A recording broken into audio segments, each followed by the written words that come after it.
So what do you think they're going to do to Sanders? You said whip up on him. What'd you say?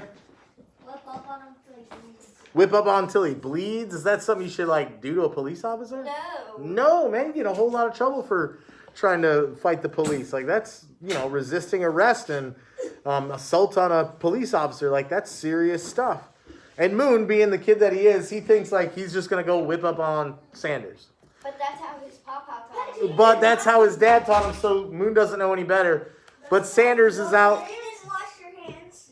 Presley, Wyatt, I'm up here. So Moon and Kit are out in the middle of the woods. Sanders is lost out in the middle of the woods. Moon's convinced he's going to whip up on him. And Kit is a little worried about that. So, chapter 27. What if he shoots us, Moon? He won't shoot us. Even if we let him see us, he's too tired to hit anything he aims at. How are you going to whip up on a full-grown policeman?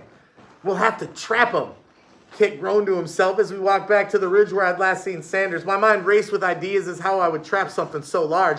I imagined pits being dug, trees bent over with snare loops, logs made into deadfalls. You can't kill him, Moon. I won't kill him, Kit. I never killed nobody. I don't see why we have to do anything to him. I say we just run. I'm not running from him no more. We reached the top of the hill, and I told Kit to crawl beside me on his stomach. We wiggled up to the edge so we could see down in the valley where Sanders fell. We listened for a few minutes and didn't hear anything. You think he's hurt? Maybe. What if he's hurt? Well, then we'll hog tie him, and I'll think of some way to get him out of here. You can't tie him up. Shh. Yes, I can. Pat let me practice on him before. Kit groaned again. I picked up a rock and I lobbed it into the trees below. We listened after it hard, but we didn't hear anything. If we just leave, then maybe he'll never find us. I stood up. Yeah, but we won't get his gun either. What? His gun. Kit stood up and began to walk back the way we'd come. Hey, I said, where are you going? I'm not taking a policeman's gun, Moon. I ran after him and caught his shoulder. We got to have a gun, Kit. We can't make it to Alaska without a gun. Kit kept walking. Kit, don't leave, please. Please, I pleaded. Kit stopped and stared at the ground. Why you gotta mess with him, Moon? Because I need that pistol. He took my rifle from me. What about your bow? That bow won't be near as good in Alaska, even with the deer sinew on it. What about your Pap's rifle? I don't know how to get back to our old shelter. Kit sighed and looked at me. It'll be all right? Yeah, I reassured him. I don't want to get shot, Moon. Don't worry. We'll trap him good. We won't get shot. I told Kit to take off his shoes so we could walk quieter. We slipped through the forest until I heard Sanders moan. I looked back at Kit and raised my hand so he'd hold still while we moved closer. He nodded. I turned in my feet so that I stood only on the outside edges of them. After getting my bearings, I began to lift and place them slowly in the leaves, watching where each foot went. I ducked under branches and twisted around bushes like someone in slow motion. When I traveled about 50 yards, I saw movement ahead of me. I stepped sideways to put a large tree between myself and whatever it was. I looked back to check on Kit, but I couldn't see him through the brush. Sanders moaned again, and I felt my neck hairs rise. I reached the tree and peered around it. Sanders was lying on his back next to Deer Creek. His eyes were closed, his stomach heaved up and down. His clothes were torn and muddy and grass-stained from where he'd been sliding and rolling down hills. He's covered with scrapes, and a t-shirt that he'd been using to clean them were beside him, stained with blood. He still had his gun belt on. The pistol was snapped into the holster. I stayed behind the tree for a few minutes, listening to him breathe and trying to figure out how to get the pistol. Once again, I imagined snares and pits and rope swings and giant crashing logs. It wasn't long before I had the perfect plan in my head. I turned around carefully and slowly made my way back. Kit and I returned to the top of the ridge about 200 yards down the valley. When we made our way back to the creek again where it ran swift between the steep banks, we then made our way back to the creek again where it ran between steep banks. I found 2 long pieces of wisteria vine, and I worked with them for a while before Kit spoke. What are you going to do? Kit asked. I'm going to snare him. How? I pointed at a large log lying a few feet away. Hey, roll that over here, I told him. Kit got behind the log and began pushing it toward me. I made a lasso out of one of the vines, and I placed it in a deer trail that ran the edge of the creek.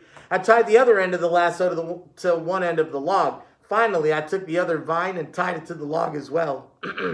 The 2 of us got under the log, and with all of our strength, we stood it up against the tree near the creek edge. And when I had tied the vines to the, and then I tied with the end, I had tied the vines to the air. I can't even breathe today, I'm sorry. The two of us got under the log, and with all of our strength, we stood it up against the tree near the creek edge, with the end I had tied the vines to in the air. I pointed to some bushes a few yards off the deer trail. You get those bushes, I told Kit. When Sanders trips that lasso loop, you jerk hard on the other vine. Kit stared at me blankly. It'll work, I reassured him. Just pull hard. I grabbed the end of the pull vine, and I put it in his hand. I'm going to get him. I'll be back here in a minute. Kit tightened his hands. He groaned. Sanders was still asleep. I picked up a stick and poked him in the stomach. He didn't wake, but his hand came up and slapped at his side. I poked him again. This time his eyes opened and he stared at the treetops. Ugh. Sanders, I said. Ugh. It's Moon. Suddenly his eyes flashed in my direction. His face shot flame red veins, stood like tent ropes under his skin. Ah! He yelled. He rolled over and began to run toward me on his knees with his hands out in front. He turned and he ran down the deer trail. You better stop right there, kid. You're dead, kid. I slowed after about 100 yards, and I zigzagged and ducked easily along the deer trail. I heard Sanders crashing through the forest like a wild hog. I imagined the stickers tearing into him. I jogged past Kit and looked at his wide eyes in the bush. Get ready, I said. Here he comes. When Kit pulled the vine, I was crouched down the trail where I could see everything, but not so far that I couldn't stand and lead Sanders away from Kit if things went wrong. Sanders tripped over the raised lasso and fell heavily into the leaves, just as I planned. No. The giant log slipped off the tree and went crashing into Deer Creek below. Close the door, please. Jerking the lasso tight around Sanders' ankles, his legs were yanked so hard that he spun around like a compass needle. He tore chunks of bushes and grass from the ground as the log pulled him toward the creek bank. Finally, he managed to grab a small clump of bushes that held, and he rolled over onto his stomach. The log bobbed and swayed in the creek, ready to pull him with it if he let go. I came running back up the trail until I was standing over him.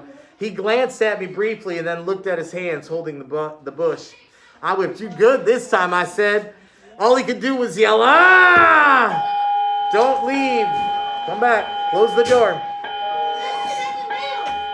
I know. I whipped up on you good this time, I said. I bent over and unsnapped his holster. I took the pistol out and I jabbed it in my pocket. I'd be fine if you hadn't taken all my things, I said. I'm gonna kill you, he gasped. I stared at him. Suddenly, I felt myself getting angry again. I'll kill you, I said. I screamed. You took me away to Pinson. Leave us alone. Moon, Kit yelled. I stood there breathing heavily. Moon, he yelled again. I looked over at him. Come on, he begged.